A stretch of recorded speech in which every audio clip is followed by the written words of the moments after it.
उमर छक्का, उमर छक्का। आप जानते हैं क्या है, आदमी सब कुछ छिपा सकता है, मुहर्रम का चांद देख के अपना शजरा नहीं छिपा सकता।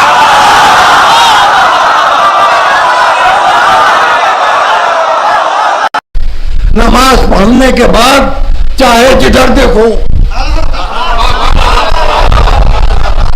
नमाज पढ़ो तो सिर्फ रुख खाने काबा की तरफ है, इधर उधर देखने की जरूरत नहीं है।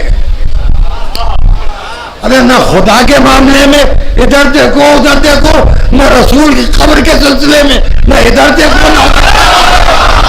लेकिन एक बात पर मुत्तहिद हो जाओ मेरे भाइयों, खुदा के लिए तुम्हें अल्लाह का वास्ता ये तय कर लो कि तौहीन रसूल करने वाले पर लानत का एक दिन एक तारीख मुअय्यन की जाए और तौहीन रसूल करने वाले का पुतला फूका जाए। हम 8वीं रबीउल अव्वल तक अज़ादारी में मशगूल रहते हैं, तुम 10वीं रबीउल अव्वल से रसूल की विलादत के सिलसिले में बहुत ज्यादा मशगूल हो जाते हो। एक तारीख बच रही है, 9वीं रबीउल अव्वल को सब मिलके तौहीन रसूल करने वाले का पुतला भी जलाए।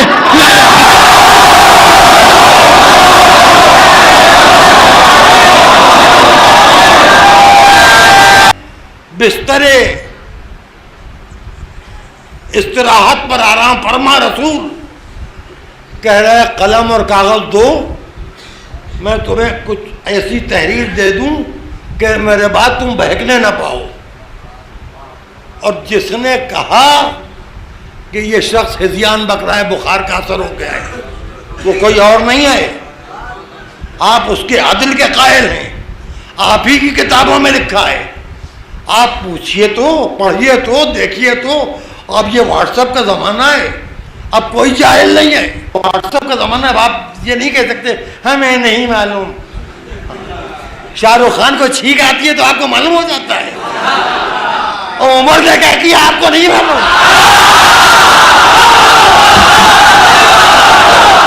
ये जो सबसे छोटी बेगम थी, इनको तो सबसे ज्यादा रोना चाहिए था कि अब्बा बूढ़ा है,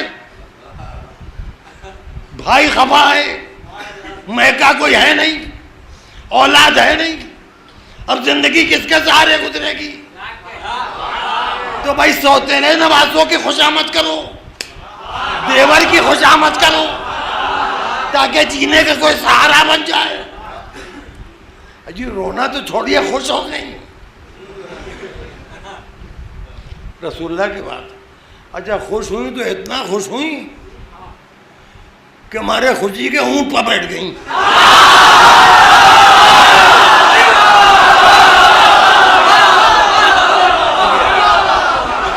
तो एक बात मालूम हुई, आज जाती तजर्बा है मेरा, मैं ये नहीं करूँ कि दूसरे भी ये तजर्बा करें। अगर किसी का बुखार ना उतर रहा हो तो दवा उसके लिए पैसे ना हो या डॉक्टर के पास जाने की हिम्मत ना हो तो चुपके से वो कह लिया करे जो मेरी फितरत है।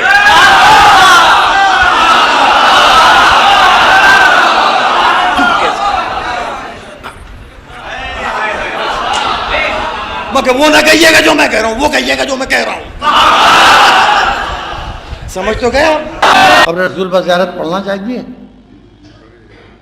मफातिहुल जिनान में मौजूद है, वज़ाइफुल अबरार में मौजूद है, न जाने कितनी दुआओं की किताबों में। किसी को जितने लोग हज के लिए गए पूछिए उनसे, रसूल की ज़ियारत नहीं मिलते। बात क्या है, रसूल की ज़ियारत पढ़ी जाएगी तो ज़ियारत में रसूल के फ़ज़ाइल बयान होंगे, और इधर उधर लेटे कमीने।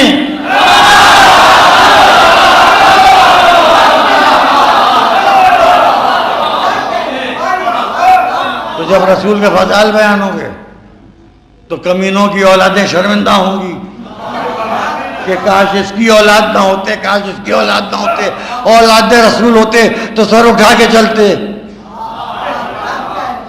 ज़ियारत क़ब्र रसूल हराम। वजह यह है कि जो हराम हैं उनकी कोई ज़ियारत है नहीं। हालांकि अगर हमें क़ब्र रसूल पर ज़ियारत पढ़ने की इजाज़त दे दो तो हम जाएं, उम्रा कराएं, बाकी की ज़ियारतें कर लें, कब्र रसूल पर ज़ियारत पढ़ें और इन दोनों कब्रों का भी हक हाथ कब्रों पर रख के अदा कर देंगे। बर बर बर बर बर बर बर बर बर बराबर। इसका भी किस्सा खत्म कर देंगे, इसका भी दोनों का हिसाब चुकता करेंगे। ये नहीं है कि बेमुरवती से सिर्फ रसूल की ज़ियारत करके वापस आ जाएं।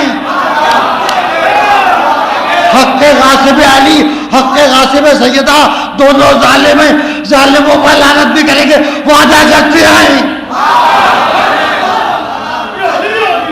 दाहिने हाथ में तो थी जुल्फ़िकार, दाहिना हाथ तो खाली ही था, बाएं हाथ की उंगलियों में दरे खैबर में गई 39 दिन का मजबूत दरवाजा,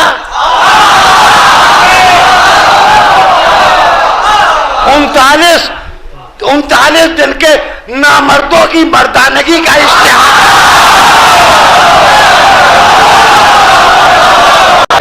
जहालत की आखिरी हद है लानत का बुरा मानना। लानत है क्या? सुनो मेरे बच्चों, इन बुड्ढों को समझाओ, इन मुल्लाओं को समझाओ, इन मौलवियों को समझाओ, लानत है क्या? रहमत तुम्हारे अख्तियार में आई, तुम खुदा से कहते हो उन पर रहमत नाजिल कर। लानत कोई डंडा है, कोई लाठी है, कोई खंजर है, कोई तीर है, कोई बंदूक है, कोई टॉमी गन है, कोई स्टैंड गन है, AK-47 है। लानत है क्या? अल्लाह से दुआ है, अल्लाह तू लानत फरमा। तो जो कहते हैं लानत नहीं होना चाहिए, तबर्रा नहीं होना चाहिए, वो कहते हैं अल्लाह से दुआ नहीं होना चाहिए। अरे मैंने बहुत अहम बात कही है। हम ये कब कहते कि हमारी लानत हो, खुदा लानत करे।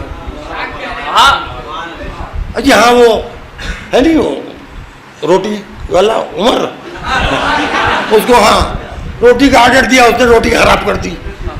अल्लाह की लानत हो इस पर, उमर पैसे रोटियां खिला।